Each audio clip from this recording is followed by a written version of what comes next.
बिस्मिल्लाहिर्रहमानिर्रहीम अस्सलामु अलैकुम वरहमतुल्लाहि वबरकातुहू। माय डियर स्टूडेंट्स, हमारी डिस्कशन 10th क्लास की मैथमेटिक्स के ऊपर जारी है, जिसमें आज हम इंशाल्लाह एक्सरसाइज 1.1 के क्वेश्चन नंबर 3 का part number 7 and part number 8 अपने आज के इस लेक्चर में डिस्कस करेंगे। तो आइए जी आज का लेक्चर स्टार्ट करते हैं।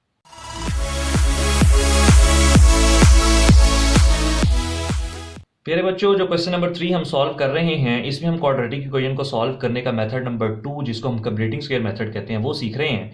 इसमें करते क्या है कि ये 3 स्टेप्स हम लोग इसमें याद रखेंगे और ये 3 स्टेप्स हम इसमें इंप्लीमेंट करेंगे और हमारा क्वेश्चन सॉल्व हो जाएगा। इससे पहले जो हमने एक मेथड किया उसको हम कहते हैं फैक्टराइजेशन या फिर मिड टर्म ब्रेकिंग, जो कि हम प्रीवियस लेक्चर्स में सीख चुके हैं। और तीसरा मेथड जिसको हम क्वाड्रेटिक फार्मूला कहते हैं, वो इंशाल्लाह आने वाले लेक्चर्स में हम सीखेंगे। तो आइए जी जरा स्टार्ट करते हैं। ये स्टार्ट करने से पहले दोबारा से मैं जल्दी से 3 स्टेप्स दोहरा देता हूं कि इसमें करते क्या है। कि सबसे पहला काम है जी एक्स स्क्वायर का कोएफिशिएंट क्या होना चाहिए, +1 होना चाहिए। दूसरा काम है जी कांस्टेंट को आपने इक्वल के राइट साइड पर शिफ्ट करना है। तीसरा क्या है जी, जो एक्स का कोएफिशिएंट होगा उसको 1/2 से मल्टीप्लाई करना है, जो आंसर आएगा उसका स्क्वायर लेकर बोथ साइड्स पर आपने ऐड कर देना। तो आइए जी मेरे बच्चों जरा इस क्वेश्चन को देखते हैं और इस क्वेश्चन को स्टार्ट करते हैं कि हम इसमें करेंगे क्या। सबसे पहला काम वही होगा कि हम क्वाड्रेटिक इक्वेशन की स्टैंडर्ड फॉर्म के अकॉर्डिंग अरेंज भी करेंगे और हम एक्स स्क्वायर का कोएफिशिएंट कोशिश करेंगे 1 भी बन जाए, क्योंकि -1 है तो 1 बनाना बड़ा आसान है। माइनस से पॉजिटिव या तो माइनस कॉमन ले लें या इसको इक्वल के दूसरी साइड पे शिफ्ट कर दें या -1 से डिवाइड कर दें। तो हम यही काम करेंगे जी कि -x², देखिए जी +7/2x जब इधर आएगा तो क्या हो जाएगा, -7/2x। ये मैं पहले क्यों लिख रहा हूं, क्योंकि हम क्वाड्रेटिक इक्वेशन की स्टैंडर्ड फॉर्म के अकॉर्डिंग अरेंज भी कर रहे हैं और +15/2 साथ एज इट इज आ जाएगा =0। क्योंकि ये वाली वैल्यू और ये वाली वैल्यू यहां पर ऑलरेडी मौजूद थी तो इनके साइंस चेंज नहीं होंगे। ये वाली वैल्यू में उठा के इधर लेकर आया तो इसका साइन हो गया जी चेंज। अब इसमें से माइनस का साइन कॉमन लेंगे तो देखें जी क्या रह जाएगा, x², माइनस की वजह से तमाम वैल्यूज के साइंस हो जाएंगे जी चेंज और -15/2 हो जाएगा और =0। अब ये माइनस का साइन इधर मल्टीप्लाई हो रहा है, जब 0 के नीचे आकर डिवाइड होगा तो खत्म हो जाएगा। तो बाकी क्या रह जाएगा जी, x² +7/2x -15/2 =0। एक्चुअली हम यहां पर जो कॉमन लेते हैं वो -1 आप कह सकते हैं कि मैंने -1 कॉमन लिया, तो 0 को किसी भी नंबर पर डिवाइड करें तो आंसर प्यारे बच्चों आपका 0 ही आएगा। देखिए जी हमारा फर्स्ट स्टेप सॉल्व हो गया कि हमने क्वाड्रेटिक इक्वेशन की स्टैंडर्ड फॉर्म के अकॉर्डिंग अरेंज करने के बाद हमने एक्स स्क्वायर का कोएफिशिएंट +1 बनाना था, वो हमारा बन गया। दूसरा काम हम करते हैं जी, जो कांस्टेंट टर्म होती है उसको इक्वल के राइट साइड पे शिफ्ट करते हैं। तो ये कांस्टेंट टर्म है, इसको उधर शिफ्ट करेंगे तो क्या आ जाएगा जी, x² +7/2x -15/2। जब उधर मूव करेंगे तो +15/2 आ जाएगा। 2 स्टेप्स हो गए जी। तीसरा स्टेप क्या है जी, जो x का कोएफिशिएंट है, x का कोएफिशिएंट क्या है जी, ये देखिए x का कोएफिशिएंट 7/2, जो x के साथ लिखा होता है मतलब कि 7/2, इसको हमेशा मल्टीप्लाई करना है 1/2 से।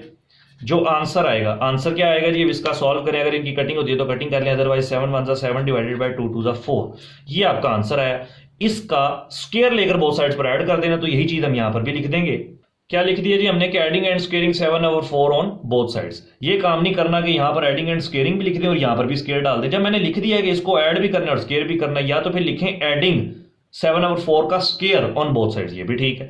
तो बहरहाल जिसको लिखते हैं तो क्या बन जाएगा जी, x² +7/2x प्लस ऐड कर रहा हूं और उसका स्क्वायर लेकर ऐड कर रहा हूं =15/2 ऐड कर रहा हूं और उसका स्क्वायर लेकर ऐड कर रहा हूं।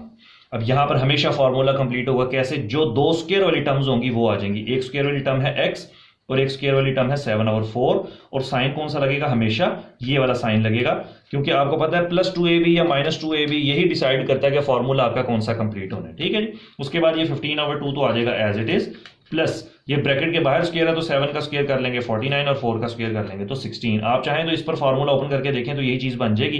तो ये फॉर्मूले की ओपन फॉर्म थी, ये फॉर्मूला की क्लोज फॉर्म है। उसके बाद जी आगे देखें जी, इधर एलसीएम ले लेंगे, दो फ्रैक्शंस के दरमियान प्लस या माइनस आ रहे तो एलसीएम लेते हैं। एलसीएम इसका 16 आएगा, 2 8 ज़ा 16 होता है, 8 को 15 से मल्टीप्लाई कर देंगे तो आंसर आ जाएगा 120 प्लस 16 से कैंसिल हुआ 1 आंसर आया, 1 को 49 से मल्टीप्लाई किया तो 49। ये जो नंबर होता है ना ये वाला, ये देखते हैं कि इसको किससे मल्टीप्लाई करें कि 16 आ जाए। अगर आपको याद नहीं रहता तो आप 16 को ऊपर रखें, 2 को नीचे रख लें। ये देखें 16 को ऊपर रखा, 2 को नीचे रखा, इसका आंसर आएगा 8। जो आंसर आता है उसको ऊपर वाले से मल्टीप्लाई कर देते। हमेशा इसको ऊपर रखना है, जो आपने एलसीएम लिया उसको ऊपर रखना है, ठीक है, उसको न्यूमिनेटर में रखना है।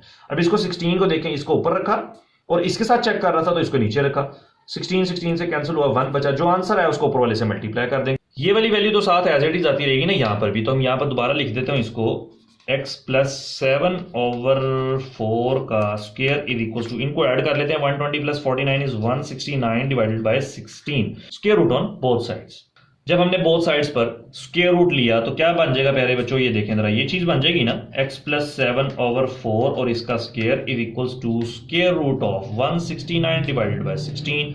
यहां से स्क्वायर और स्क्वायर रूट कैंसिल हो गए तो बाकी रहेगा जी x plus 7/4 is equals two plus minus 13 का स्क्वायर करें तो 169 आता है, और 16 का स्क्वायर करें और 4 का स्क्वायर करें तो 16 आता है। इसको आप स्क्वायर रूट लिखेंगे एज इट इज कैलकुलेटर पे तो आपका 13/4 आ जाएगा, और हम साथ प्लस माइनस लगा देते हैं। एक्स की वैल्यूज फाइंड करनी है, इसको यहाँ पर मूव कर देंगे तो x is equal to -7/4 plus minus 13/4। अब आपने इसको एक दफा प्लस में लिखना है, एक दफा माइनस में लिखना है, लेकिन उससे पहले हम ये कर लेते हैं कि हम इसको एलसीएम ले लेते हैं, फिर हमें दोनों जगह पर एलसीएम नहीं लेना पड़ेगा। मतलब एक दफा प्लस में लिखना है, एक दफा माइनस में लिखना है, तो मुझे बार बार फिर इधर भी और इधर भी एलसीएम नहीं लेना पड़ेगा। तो मैं एक बार ही एलसीएम लेके बाद में इसको एक दफा प्लस और एक दफा माइनस में लिख लूंगा। डिनोमिनेटर सेम है तो न्यूमिनेटर एज इट इज आ जाएंगे। अब इसको एक दफा प्लस में और एक दफा माइनस में लिख लेते हैं तो क्या आ जाएगा प्यारे बच्चों, so x is equals to -7 plus 13/4, और यहां से एक दफा प्लस में लिख दिया और एक दफा माइनस में लिख देंगे, -13/4। देखिए प्लस और माइनस था ना, तो इसको -7 प्लस 13 -7 -13, एक दफा प्लस में एक दफा माइनस में। अब इसको मजीद आगे सिंप्लीफाई कर लेते हैं तो x is equals to -7 plus 13 is 6/4।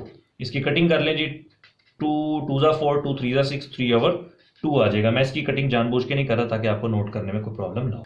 इसी तरीके से अब इसकी देख लेते हैं जी, x is equals to -7 -13 is -20/4, और इनकी कटिंग करेंगे तो आंसर क्या आ जाएगा जी, -5 5 4 1 4 4 5 20। जब आपके दो आंसर आ गए, आप क्या करेंगे जी, इसको सॉल्यूशन सेट में लिख देंगे। सॉल्यूशन सेट में क्या आ जाएगा जी, -5 एंड 3/2। ये प्यारे बच्चों आपका पार्ट नंबर 7 हुआ कंप्लीट। आप वीडियो पॉज करके नोट कर सकते हैं या स्क्रीनशॉट भी ले सकते हैं। ले जी प्यारे बच्चों, पार्ट नंबर 8 सॉल्व करते हैं। सबसे पहला स्टेप क्या है जी, एक्स स्क्वायर का कोएफिशिएंट 1 होना चाहिए। देखें वो ऑलरेडी क्वेश्चन में मौजूद है, इसका मतलब हमारा फर्स्ट स्टेप ऑलरेडी ऑटोमेटिकली उसने खुद से दे दिया। दूसरा स्टेप कांस्टेंट टर्म को इक्वल के राइट साइड पे शिफ्ट करना है, तो ये कांस्टेंट टर्म है, इसको वहां पे शिफ्ट करना है। तो क्या आ जाएगा जी, x square plus 17x is equal to plus 33/4, उधर जाएगा तो -33/4 हो जाएगा। दो स्टेप हो गए जी। तीसरा स्टेप क्या कहता है जी, जो एक्स का कोएफिशिएंट है, एक्स का कोएफिशिएंट क्या है जी, 17, इसको मल्टीप्लाई करें 1/2 से, जो आंसर आता है उसका स्क्वायर लेकर बोथ साइड्स पर ऐड कर दें। तो देखें जी, इसकी कटिंग नहीं होती तो 17 1 17 डिवाइडेड बाय 2, जो आंसर है इसका स्क्वायर लेकर बोथ साइड्स पर ऐड कर देंगे। तो यहां पर हम ये चीज मेंशन कर देंगे कि जब हम बोथ साइड पर स्क्वायर भी लेंगे और ऐड भी करेंगे तो देखें जी क्या सूरत हाल बनती है जी, x square plus 17x plus 17/2 का whole square is equals to -33/4 plus 17/2 का स्क्वायर। यहां से हमेशा फॉर्मूला कंप्लीट होगा। कैसे कि दोनों स्क्वायर वाली टर्म्स, जो दो स्क्वायर वाली टर्म्स हैं वो आ जाएंगी, x और 17/2 विदाउट स्क्वायर, ठीक है। और साइन कौन सा लगेगा, ये दरमियान वाला साइन, तो ये प्लस है तो प्लस आ गया और इसका होल स्क्वायर आ गया। ये मैं बता भी चुका हूं, इस पर ओपन करेंगे तो ये बन जाएगी फॉर्मूला, इसको क्लोज किया तो ये बन गया। आप करके देख सकते हैं कि a plus b whole square का फॉर्मूला खुद से ओपन करके आप देख सकते हैं। उसके बाद ये -33/4 तो रहेगा ना एज इट इज, प्लस इस पूरी ब्रैकेट के बाहर स्क्वायर है तो 17 का स्क्वायर होता है 289 डिवाइडेड बाय 2 का स्क्वायर होता है 4।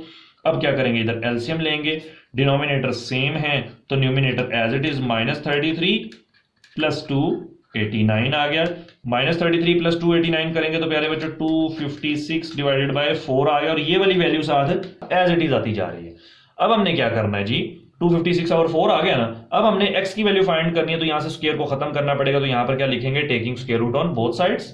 जब आप प्यारे बच्चों बोथ साइड्स पर स्क्वायर रूट लेंगे तो देखिएगा जरा क्या बन जाएगा, x प्लस 17/2 का square is equal to square root of 256 divided by 4। Square root से होता है जी कैंसिल।